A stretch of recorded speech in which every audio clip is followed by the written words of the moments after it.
guys, welcome to the Student Room's YouTube channel. My name is Ross Campbell. If you don't know who I am and want to know, then please click this link here to watch my introductory video where I basically talk a bit about who I am and what it is that I do. This is my third vlog for the Student Room's channel. On my own channel I make a weekly vlog that goes up every Friday about my musical endeavours, so if you want to see more about what it is that I do, then you can go to my channel here to watch my videos and get an idea of who I am. Today's topic is how to balance uni work with personal commitments. This is going to be more useful to third and fourth year students than it is to first and second year. But don't stop watching this video if you are about to become a student and you're about to enter first or second year, because the advice I have for you will hopefully be useful to you once you get to third and fourth year. So the first point I want to talk about is having a job when you're at uni. I got my first job when I was at uni in second year. I got a part-time bar job, and at first I was working around 16 hours a week at the start of second year, which was good. It was fine in second year, because in first and second year you tend not to have a lot of big projects to work on. You'll maybe have a few essays here and there, but nothing too demanding. At least that was the case for me.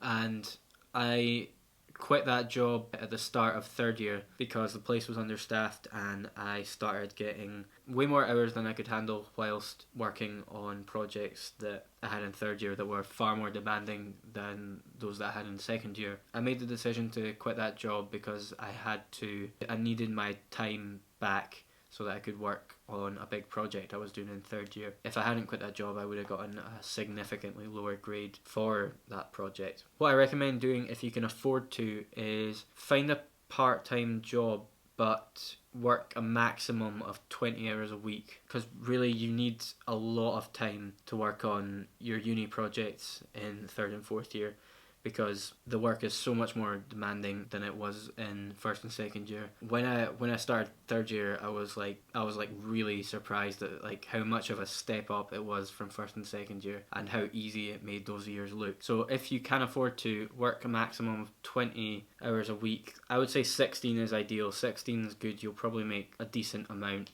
so that you can afford to spend a bit of money on yourself and support yourself and pay your bills and help pay your rent.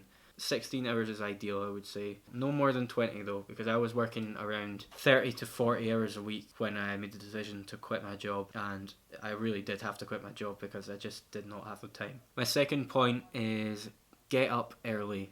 This is something that everyone hates doing, myself included. I hate getting up early, but I know that I have to do it, and I just do it for the sake of my productivity. For example, in the second half of second year, I decided that I wanted to start playing guitar a lot more, and I wanted to start practicing way more than I had up until that point. So I was aiming to get in a maximum of 8 hours per day, which is quite a lot when you're studying and working a part-time job. So in order to do that, in order to obtain a personal goal, which was 8 hours of guitar practice every day, or as many hours as I could practice in one day, in order to achieve that personal goal, which was unrelated to my uni work at the time, I had to start getting up at around 6, 7 in the morning at the latest, and that meant that I had to go to bed at around 11:30. So I started getting up at 6 in the morning, and I would plan my days out before I got up. So I would go to bed at 11, and before I went to sleep I would plan out my day. So I would write down 6 a.m, get up, shower, breakfast, get dressed, and then 7 to 9 would be 2 hours of guitar practice, 9 to 9:30 break, 9:30 to 11 work on an essay. So I would kind of break up my day into little segments. So it would start off with either guitar or uni work, and it would go guitar, uni work, relax, something like that. And by getting up at 6 a.m, I was able to achieve my personal goal of practicing guitar for as many hours as possible, and at the same time I was also able to get uni work done, often before midday, and that made me feel great. As painful as it is to get out of bed at 6 in the morning, you will feel so much better for it if you choose to do it. Being a productive person just makes you feel better, makes you happier, I believe. So I highly recommend getting up earlier. If you are someone that gets up, for example, at 10 or 11 when they have a day off from uni or work or something, just get up a bit earlier, do your work. If you get up at 6 and you work really hard and like have a couple of breaks in between your work, chances are like by the time you get to like 6 or 7 at night, you won't feel so bad about like taking some time off and relaxing and maybe just watching a bit of Netflix or going to the pub with your friends for a wee while. You'll feel fine doing that. You won't feel guilty because you've already done your work. You did your work ages ago because you got up really early. So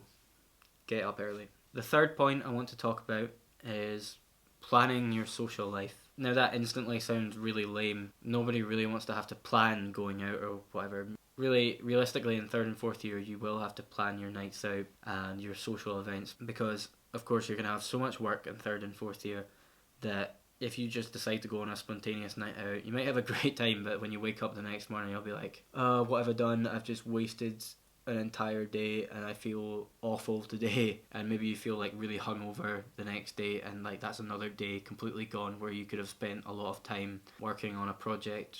So what me and my classmates would do in third year, for example, when we had a big deadline and once we'd submitted the work for that deadline, to celebrate we would go out and we'd meet up with each other in the pub and go and have a good night and not feel guilty about it because we'd just handed in a big piece of work. We felt like we deserved to give ourselves a bit of time to celebrate and whatnot. I really recommend being quite selective about the nights you choose to go out on in third year. You will have to limit it somewhat. I mean, I'm not saying you have to, but if you want to do well in your projects and your essays and whatever, then you will have to limit your nights out somewhat. That just means that when you do decide to go out, it's like you have something to look forward to. Because if you're working all the time on projects and you have a night out planned with all your course and your classmates or your friends from outside of uni, then you know you have something to look forward to, and that kind of like pushes you to work harder to get your work done as soon as possible. So yeah, plan your nights out if you can. My fourth and final point of what I talk about is using summer to your advantage. So when your academic year ends in say May or June, use that time in between finishing the year and starting the next to work on projects that you're interested in doing outside of uni. Or you can use it to work more if that's what you want to do. Myself, for example, this summer I've started getting into wedding band work because I'm a musician. Towards the end of third year, I wouldn't have had much free time at all to do wedding gigs, which is something that I have the time to do now given that it's summer and I don't have uni commitments. So for example, I was playing a gig last Saturday, I'm playing one again tomorrow night and the weekend after that. And wedding band work is something that takes up quite a lot of time. Your day usually starts mid-afternoon and doesn't finish until like 3 in the morning or something like that. So that takes up a lot of time doing those sort of gigs, and then because you play quite late, the day after you're usually a bit kind of tired and worn out. So if you did that in term time, which I am going to have to do next year, you're going to have a lot less time on your hands to do uni work. So that's why it's best to do things like that, whether it's wedding work or working a bar job or doing any sort of work that is not related to uni. So it's best to do those sorts of things in the summer so that you don't feel bad about failing to meet your uni commitments if you're doing it in the term time. So yeah, use your summer to your advantage and don't be lazy with them. It's technically a holiday, but I mean, the summer I get at my university is May till the end of August, so that's a 3-month period. So don't really treat that like a holiday because you're kind of wasting your time. If you are, try and be as productive as possible with other projects you want to work on so that you don't feel bad about not having the time to do them when you go back to uni in September. So that's pretty much all I have to say on balancing uni and your personal life. My name is Ross Campbell and I really hope you enjoyed this video and found it useful. If you did, then please hit the like button below, that would really help the channel out. And also click the subscribe button below for more content like this. Really hope you enjoyed the video and thank you for watching, and I will see you again next week. And by the way, if you have any suggestions for topics you'd like to be covered in upcoming videos, then please leave a comment below. Alright guys, thank you so much for watching. See you again.